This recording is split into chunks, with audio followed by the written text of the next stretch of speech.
Assalamualaikum viewers, I am Manal Khalid. I hope you are fine. Today my lecture on kinetic molecular theory, which we call in short form KMT. In this lecture we will discuss about postulates of KMT and KMT equation. So let's start. Kinetic molecular theory जो है वो gases से relate है 1738 में Bernoulli ने इसे propose किया था और ये फर्दर डेवलप थी 4 साइंटिस्ट से, क्लॉजिस से, मैक्सवेल से, वंडरवॉल से एंड बुर्समान से. Now we discuss about postulates of KMT. The first postulate was every gas consists of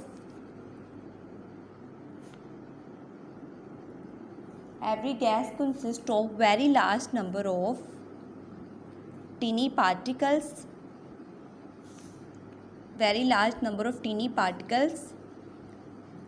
which called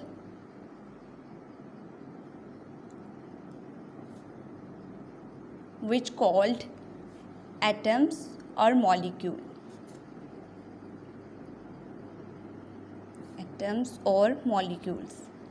जो पहला पोस्टुलेट था KMT का वो यही था कि जो हर गैस होती है वो कंसिस्ट होती है very large number of tiny particles पे, जिसको हम बोलते हैं एटम्स और molecule.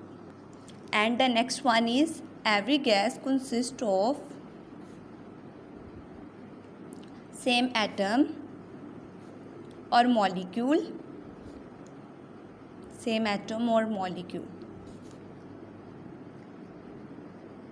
The point which is related to similarity of gas molecules or atom is that shape, size and mass, which mean that कि हर जो गैस कंसिस्ट होती है वो उस सेम एटम और सेम मॉलिक्यूल मीन उसकी शेप भी सेम होती है, साइज़ भी सेम होता है और मैस भी सेम होता है, but different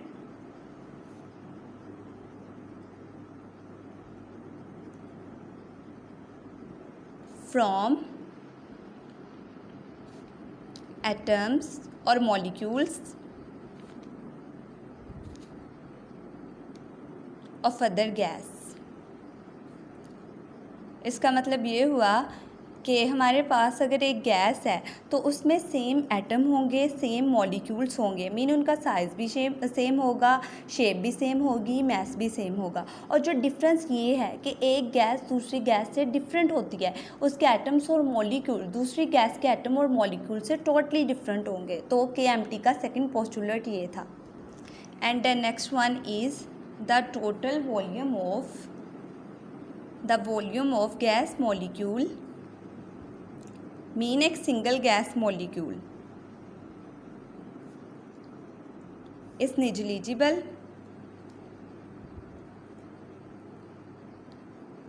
as compared to total volume of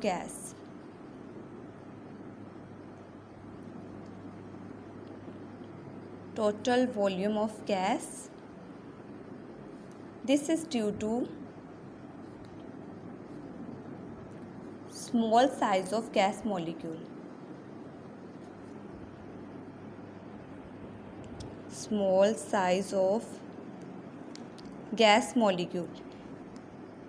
जो ये पोस्टुलेट है ये कहता है कि जो हमारे पास एक सिंगल गैस का मॉलिक्यूल है उसका वॉल्यूम जो होगा वो बिल्कुल निग्लिजिबल होगा as compare to total volume of gas. ये इस वजह से होता है कि जो गैस का मॉलिक्यूल एक सिंगल है वो बहुत ही स्मॉल साइज़ का होता है.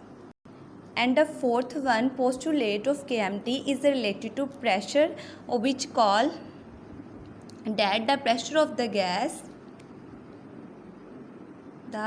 of gas is due to continuous bombardment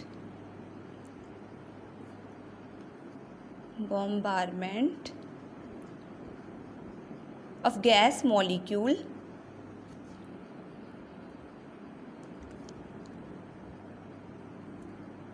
on the wall of container.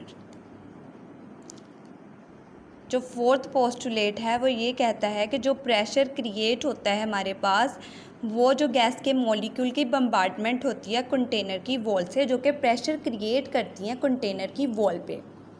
And next one postulate there is negligible force of attraction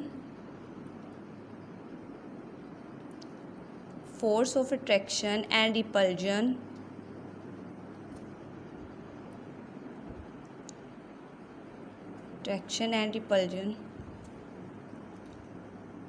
between gas molecules.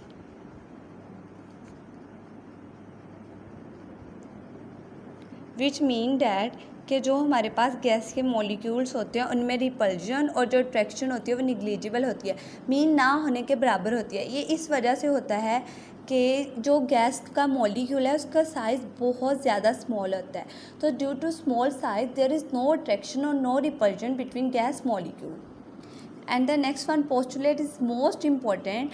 It describes the effect of the gravity on the motion of the gas molecule. आप देखें कि उसका size बहुत ज़्यादा small होता है, जो gas का एक सिंगल मॉलिक्यूल होता है, तो इस पर ग्रेविटी का कोई इफ़ेक्ट नहीं होता। तो ये पोस्टुलेट यही कहता है कि कोई इफ़ेक्ट नहीं है गैस मॉलिक्यूल की मोशन पे ग्रेविटी का। There is no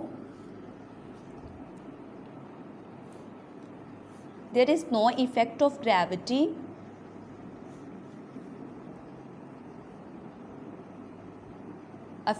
gravity on the motion of gas molecule.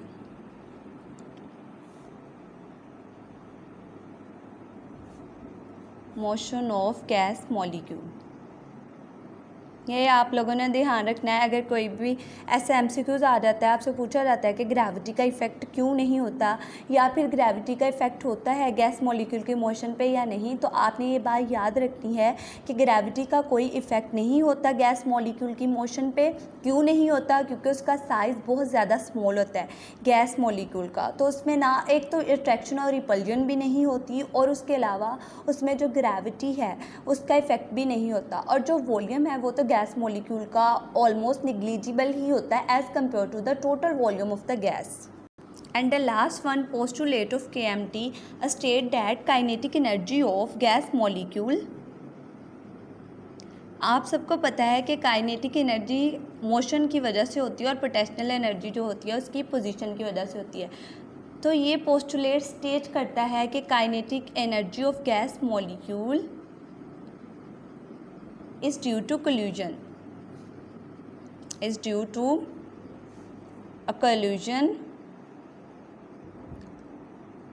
between gas molecule and wall of container.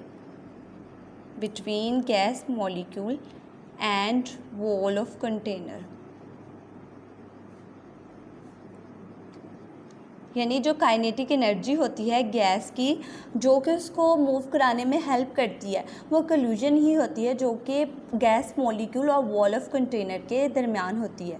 तो ये थे इसके पोस्टुलेट। और आगे हम डिस्कस करते हैं KMT equation.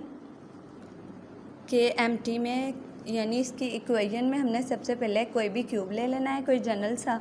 Consider a cube, container है हमारे पास, उसकी लेंथ जो होगी वो ईच साइड की L होगी और उसके अलावा उसमें n नंबर ऑफ मॉलिक्यूल होंगे गैस के उसी कंटेनर में, और मैस होगा of each molecule m, velocity of each molecule होगी u।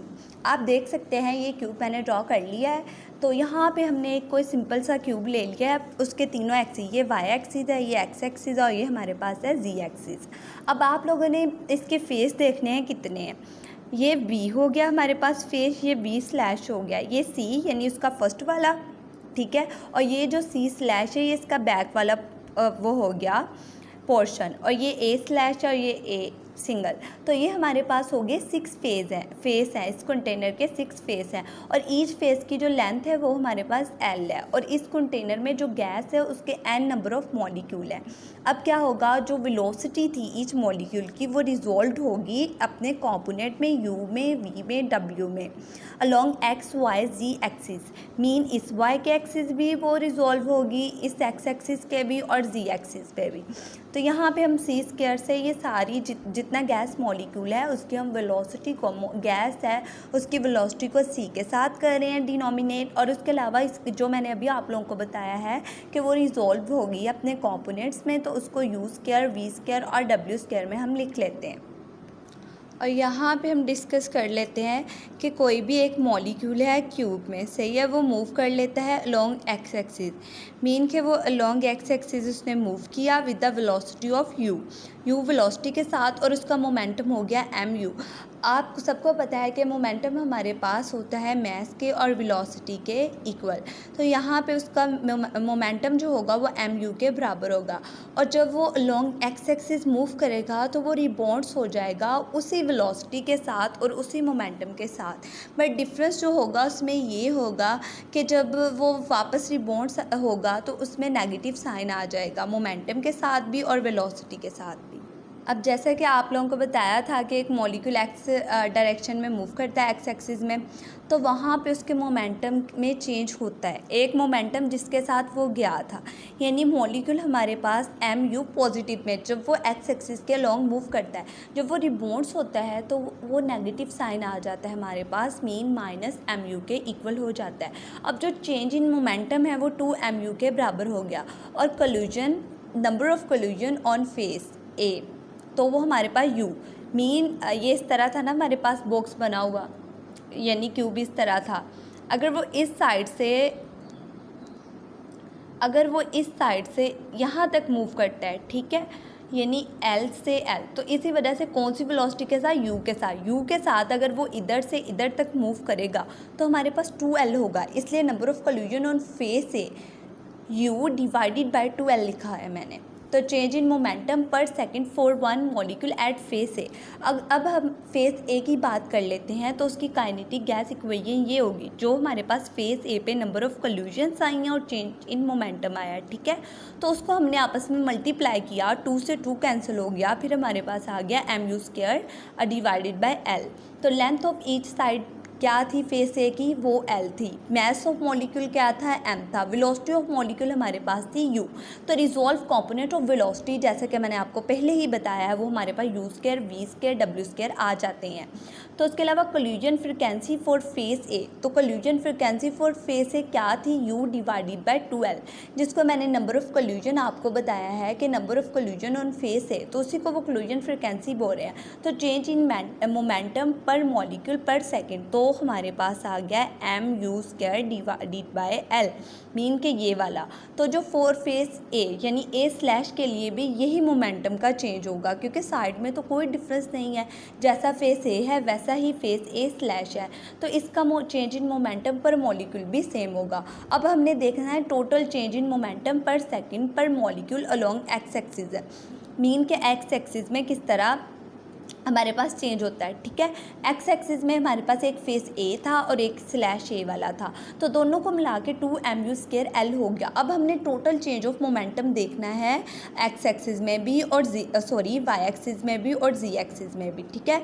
तो इसमें भी सेम वही, क्योंकि क्यूब था ना, क्यूब हमारे पास सेम होता है, क्यूब की ईच साइड जो थी वो सेम थी।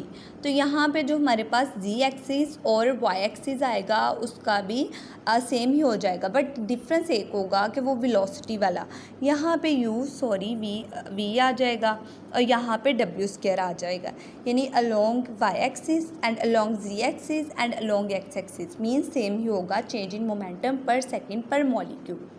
तो यहाँ पे हमने टोटल चेंज इन मोमेंटम पर मॉलिक्यूल पर सेकंड जो था वो फाइंड करना है, सही है। तो इसके लिए हमने तीनों को ऐड कर लिया, along X axis, along Y axis, along Z axis. तो यहाँ पे क्या होगा, आप लोगों को नज़र आ रहा है कि 2m और l जो है वो तीनों में है, तो वो मैं ले लेती हूँ कॉमन, ठीक है। तो u square plus v square plus डब्ल्यू स्क्वायर हमारे पास आ गया, ठीक है। तो आप लोगों को पता होगा कि पीछे मैंने बताया था कि जो गैस मॉलिक्यूल है, यानी टोटल जो गैस की वेलोसिटी है उसको मैंने c के इक्वल कहा था, तो सेम यहाँ पे भी हमने c के इक्वल कर लेना है। और ये देखें ये सेम आ रहे हैं, तो यहाँ पे मैंने c स्क्वायर लिख दिया है। अब according to Newton second law of motion के रेट ऑफ चेंज, अब न्यूटन का जो सेकंड लॉ था वो क्या कहता था कि जो rate of change of momentum है वो इक्वल है उसकी एक्टिंग फोर्स के। तो उसके अलावा हमारे पास F यानी मैं चेंज इन मोमेंटम को फोर्स के इक्वल कर लेती हूँ, जिस तरह F is equal to m में, ठीक है। और एक्सीलरेशन की जगह वेलोसिटी डिवाइडेड बाय आ गया टाइम, तो यहाँ मैं मोमेंटम को इक्वल कर लेती हूँ F के, बाकी सारा सेम ऐसे ही। तो there are n number of molecule in contain with different velocity, mean कि उनकी डिफरेंट वेलोसिटी है, C1 है, 2 है, 3 है, n है, तो उसको हमने ऐसे ही कंसीडर कर लिया, ठीक है। और n से डिवाइड कर दिया जितने नंबर ऑफ मॉलिक्यूल्स हैं और जितनी उनकी वेलोसिटीज़ हैं, ठीक है। तो ये n को मैं इधर ले जाती हूँ, मल्टीप्लाई कर दिया, तो ये इक्वेशन नंबर 2। तो बाय कंपेयरिंग अब हमने कंपेयर करना है इक्वेशन नंबर 1 को एंड इक्वेशन नंबर 2 को। आप लोगों को नज़र आ रहा होगा यहाँ पे c स्क्वायर है, ठीक है। यहाँ मैं c स्क्वायर की जगह n c स्क्वायर लिख देती हूँ। और आगे हमारे पास आ गया प्रेशर। अगर हम प्रेशर के अकॉर्डिंग फाइंड करें तो F/A, ठीक है, ये एरिया है हमारे पास। तो यहाँ पे आ गया 2mnc², 2mnc² वाला ये वाला, ठीक है। और ये L को मैंने एरिया से मल्टीप्लाई कर दिया। आप लोगों को पहले पता था कि उसके 6 फेसेस थे, ठीक है, यानी एरिया उसमें था। तो ये हमारे पास आ गया L3 बराबर हो गया वॉल्यूम के, ठीक है। तो यहाँ पे मैंने 6L3 लिख दिया, मीन के मेरे पास L3 किस तरह आया कि एक L पहले था, बाद में L2 आ गया, ठीक है। फिर ये L2 और L ने मिलके बना दिया L3। अब L3 मेरे पास होता है वॉल्यूम के इक्वल। तो यहाँ पे मैं लिख देती हूँ कि pressure is equal to mnc² divided by 3v, यानी जो मेरे पास L3 आया था मैंने उसको इक्वल कर दिया वॉल्यूम के, ठीक है। तो यहाँ पे P मेरे पास प्रेशर इसके इक्वल आ गया, ठीक है। और यहाँ से 3 इधर चला गया, 3v, 3pv बन गया और mnc² बन गया। तो 1/3 mnc², यही हमारे पास काइनेटिक गैस इक्वेशन है, यही रिलेशनशिप शो करती है प्रेशर में और वॉल्यूम ऑफ गैस में। आई होप आपको आज का लेक्चर समझ आ गया होगा। आपने एक बात का ध्यान रखना है, अगर आपसे पूछा जाए कि काइनेटिक गैस इक्वेशन किस में रिलेशन शो करती है तो वो प्रेशर और वॉल्यूम में शो करती है। तो इस तरह आपसे पूछा जा सकता है कि explain the equation that show relationship between pressure and volume, तो आपने इस बात का ध्यान रखना है कि ये हमारे पास होगी kinetic molecular equation. I hope आपको आज का लेक्चर समझ आ गया होगा। I think this is enough for you. आपको नोट्स और कहीं से लेने की कोई ज़रूरत नहीं है, जो मैंने आज का लेक्चर दिया है आप उसी से नोट कर सकते हैं। This is enough for exam point of view. तो आपका ये वाला टॉपिक प्रिपेयर हो जाएगा। तो आगे हम नेक्स्ट भी इंशाल्लाह और इक्वेशंस करेंगे। और आपसे रिक्वेस्ट है कि मेरे चैनल को सब्सक्राइब कर दें। अल्लाह हाफिज़।